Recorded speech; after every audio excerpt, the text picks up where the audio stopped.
So in this video, I'm going to be going over how I paid off what is equivalent to $110,000 worth of student loans in just 4.5 years.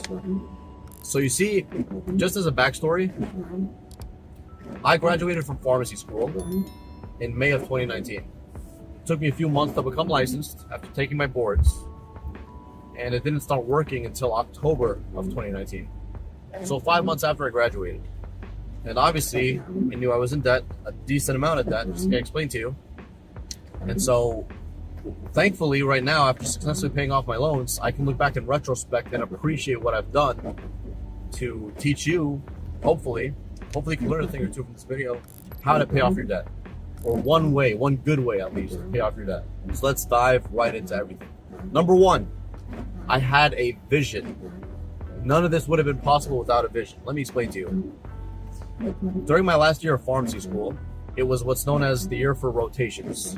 For those of you who don't know, which most likely most of you don't know, it's your last year of pharmacy school, where you're being trained in specific different areas of pharmacy.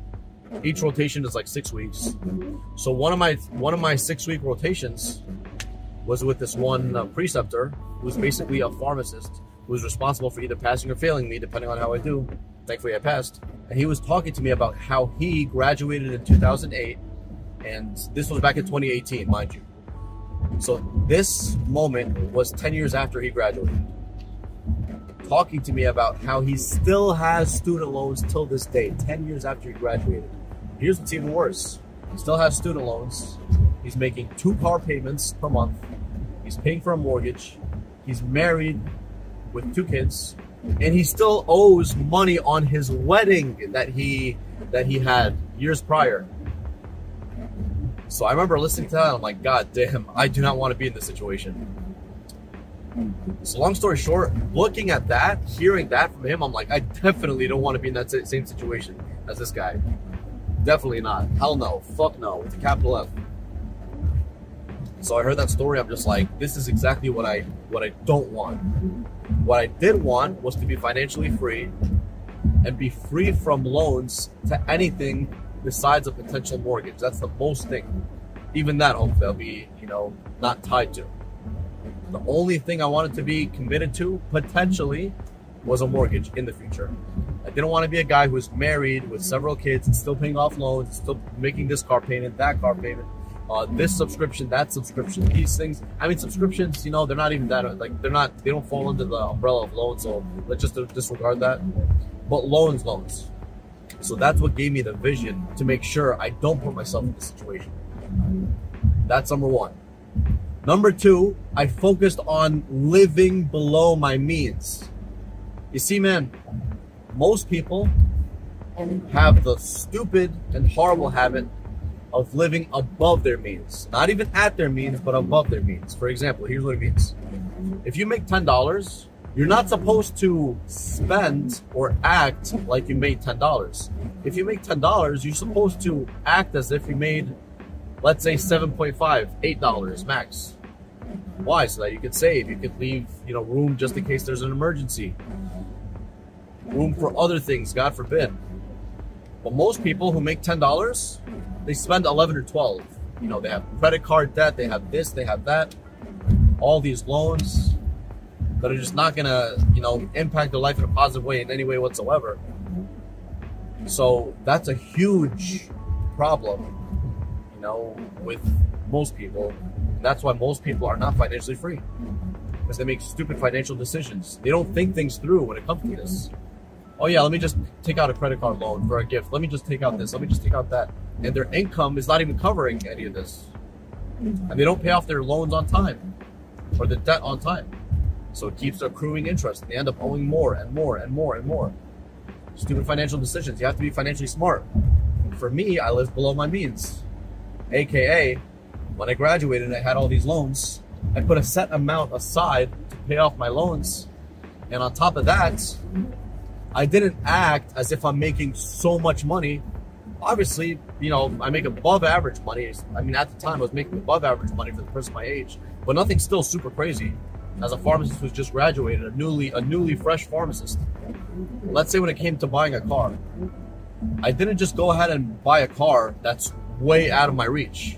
I still live below my means. I had a budget and I told myself I'm not going to go over this number, even though I could have afforded it, because if I went above that number per month as monthly payments for a lease before I bought out the car eventually, this car I bought out. But instead of buying a really, really, really expensive car, I still made sure to live below my means. Why? So that I can focus on my savings, and also so I can pay off my loans. The quicker the better. When I first graduated, I remember making that first payment. I forgot how much it was. Let's say it was like $1,200, $1,500, I don't know, $2,000. I have no idea. But I'm like, oh, I still have a ways to go. I still have years of this. Just yesterday, I made my final payment. I'm no longer in student loan debt. And honestly, it feels amazing. I'm proud of myself, to be completely honest. I want you to be the same way. I live below my means. Another way I live below my means, I don't make stupid financial decisions. Sure, from time to time, I spoil myself. Sure, from time to time, I would go out and spend a lot of money on food, on a good time, on this or that. But it's not an everyday thing. Not just that, everything is accounted for. Everything is accounted for. This is part of the budget, it's part of the plan. I'm not gonna lie to you and tell you I have a written budget, because I honestly don't. It probably would be better if I did, but I still have an approximate budget where I'm not gonna spend more than so-and-so on going out. I'm not gonna spend more than this on subscriptions. I'm not gonna spend more than this on anything else. So everything I do is accounted for. So again, live below your means. If at the moment right now you're not making a lot of money, making let's say $60,000 a year, if you're living in the US, if you don't live in the US, it doesn't apply to you, then I don't want you to be out here trying to live as though you're making over 100K when really you're only making 60K. Because you have no one to impress. You want to buy this fancy car, you want to buy this, you want to be that, you want to buy that, you want to, take this lease and that lease. I understand that, but these things are only going to hinder you, and they're going to prevent you from being financially free in the long term. They're going to feel good in the short term, but not in the long term. We live in a culture of instant gratification where everyone just wants everything right now, instead of having some fucking discipline and learning to say no to things. Learning to say no right now so you can say yes in the future. To hold yourself. To not just buy anything. So many people that I graduated with are living at or above their means. Their cars, very nice cars, God bless them, but they're so much more expensive than this car. I'm not gonna tell you exactly how much this car costs, but I think it's a really good car in my point of view. It drives great. I got it for an exceptionally good deal at the time, and I don't need more than this for the time being. Sure, I'd like more than this, sure, but when I have the financials for that, then I'll look into it. Not right now. I don't need a brand new car every 3 years just to flex on the homies or just to flex on everybody. Oh yeah, I'm driving this car just to act like I'm so cool or act like this or that. No, I don't have to prove shit to anybody. You should think the same way. You have shit to prove to your future self. That's who you have shit to prove to. By becoming financially free and becoming financially smart. If you make $100,000 a year, stop living like you're making $120,000. Living above your means and having all this debt to pay off. It's going to just accrue interest. Finally, the third way I was able to become financially free in terms of student loans was that I focused on loans that were accruing more interest first, and then later I focused on the government loans that were not accruing interest at the time. So you see guys, after graduating I had several different types of loans. I had private loans and several different types of privates, not just one. And then I had the government loans. Truthfully, every single loan I took out accrued interest. However, I got lucky because during COVID time, the student loan interest was paused. There was no interest on the government student loans. On the private, yes, there was, but on the government. So what I did was I was like, okay, let me pay off the private loans first because they're accruing more interest. And it was like a snowball effect. Let's say at first there was a tiny loan of like $1,500, and boom, paid off.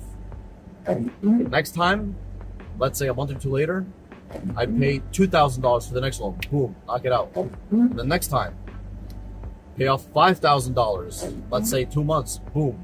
It's like a snowball effect.